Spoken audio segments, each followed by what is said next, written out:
கர்த்தருடைய பரிசுத்த நாமத்திற்கு மகிமை உண்டாவதாக. இந்த நாளிலும் இயேசு கிறிஸ்து நமக்கு கொடுக்கிறதான வார்த்தை மார்க் 8வது அதிகாரம் 6வது வசனம். அப்போது அவர் ஜனங்களை தரையிலே பந்திருக்கு கட்டளையிட்டு அந்த 7 அப்பங்களையும் எடுத்து ஸ்தோத்திரம் பண்ணி பிட்டு அவர்களுக்கு பரிமாறும்படி சீஷர்களுக்கு கொடுத்தார். அவர்கள் ஜனங்களுக்கு பரிமாறினார்கள். ஆமேன், ஹல்லேலூயா. இந்த சம்பவம் நம்ம எல்லாருக்கும் தெரியும்.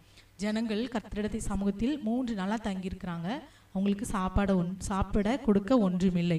அப்போ இயேசு கிறிஸ்து ஜனங்களை பார்த்து சொல்றார், ஜனங்களுக்காக சீசர்களை கூப்பிட்டு சொல்றார், ஜனங்களுக்காக நான் பரிதபிக்கிறேன். 2வது வசனத்துல, இவர்கள் இப்பொழுது என்னிடத்தில் தங்கியிருந்து 3 நாள் சாப்பிட ஒன்றுமில்லாது இருக்கிறார்கள். இவங்க தூரத்துல இருந்து வந்திருக்கிறாங்க, இவங்களை பட்டினியா அனுப்பிவிட்டா வழியிலே சோர்ந்து போவார்களே என்று சொல்லி அவங்க கூட்டத்தில் உள்ளவங்களாம் சொல்றாங்க.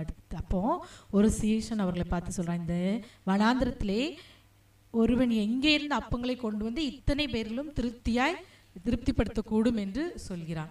இன்னைக்கு கூட 7 அப்பத்தை இயேசு கிறிஸ்து ஆசீர்வதித்து ஸ்தோத்திரம் பண்ணி பிட்டு கொடுத்ததுனால அது 4000 பேருக்கும் அதிகமானவர்கள் சாப்பிட்டு மீதியான துணிக்கைகளை கூடை நிறைய எடுத்தாங்களாம்.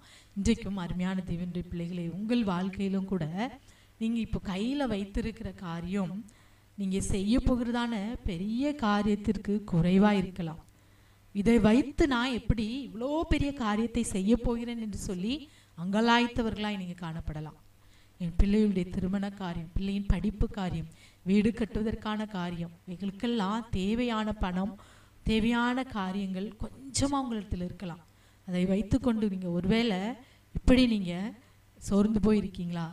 இயேசு கிறிஸ்துவால் அதை ஆசீர்வதித்து அதை அதிகமாக்க முடியும். அதை இரட்டிப்பாய், மும்மடங்காய், பல மடங்காய் ஆசீர்வதித்து மீதி எடுக்க வைக்க அவரால் முடியும்.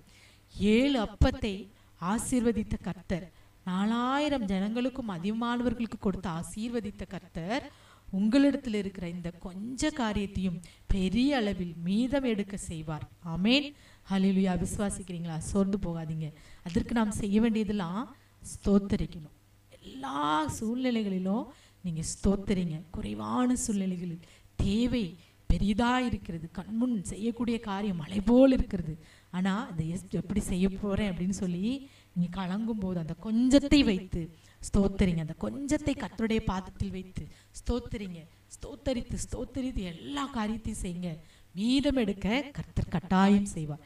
பிள்ளைகளுக்கு படிப்பிற்கான காரியங்கள், பிள்ளைகளின் படிப்புக்கு தேவையானவைகளை நிறைவேற்ற முடியாமல், திருமணத்திற்கானவைகளை நிறைவேற்ற முடியாமல், வேலைக்கான காரியங்களில் இன்னைக்கு பிஸ்னஸ் பண்ணலாம், அந்த பிஸ்னஸ்ல மேற்கொண்டு பணம் போடுவதற்கு முடியாம நீங்க திகைத்து கொண்டிருக்கலாம். உங்களிடத்தில் இருக்கிறதை வைத்து உங்களை ஆசீர்வதிக்கிற தேவன். ஆமேன், ஹல்லேலூயா. ஸ்தோத்திரம் பண்ணி நீங்க எதை உபயோகிக்கீங்களோ அதை கோடி மடங்கு பெருக செய்கிற தேவனாகவே உங்களிடத்துல இருக்கிற கொஞ்சம் என்று சொல்லி சோர்ந்து போகாதீங்க. அதை கர்த்தருடைய சமூகத்தில் வைத்து ஸ்தோத்தரித்து அதை நீங்க பயன்படுத்துங்க. ஸ்தோத்தரித்து உபயோகிங்க.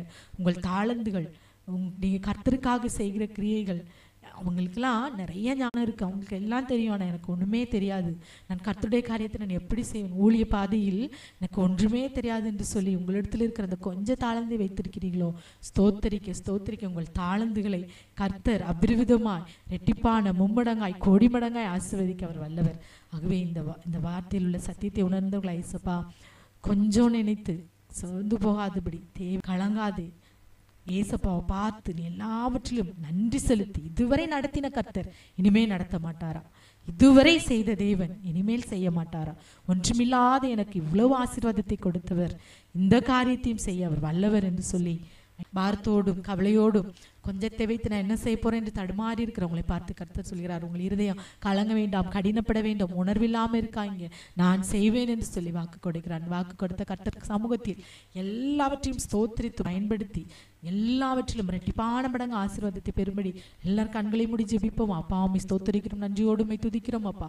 இந்த வேளையிலும் அப்பா ஜெபிக்கிற ஒவ்வொரு பிள்ளைகளுடைய வாழ்க்கையிலும் தேவையோடு அப்பா பாரத்தோடு நிற்கிற ஒவ்வொரு பிள்ளைகளுடைய கையில் இருக்கிற எல்லாவற்றையும் நீர் ஆசீர்வதித்துக் கொடும். பிள்ளைகள் ஸ்தோத்திரித்ததை பயன்படுத்தும் போது அபரிவிதமான மடங்கு மீதி எடுக்க செய்யும். தேவைகள் எல்லாம் பூர்த்தியாக்கப்பட்டு திருப்தியாக்கப்பட்டு நீ மீதி எடுக்க செய்யும் அப்பா. பெரிய காரியங்களை செய்யும். சகல துதிகன மகிமை உமக்கே செலுத்துகிறோம். இயேசுவின் நாமத்தில் ஜெபிக்கிறோம் நல்ல பிதாவே. ஆமேன், ஆமேன்.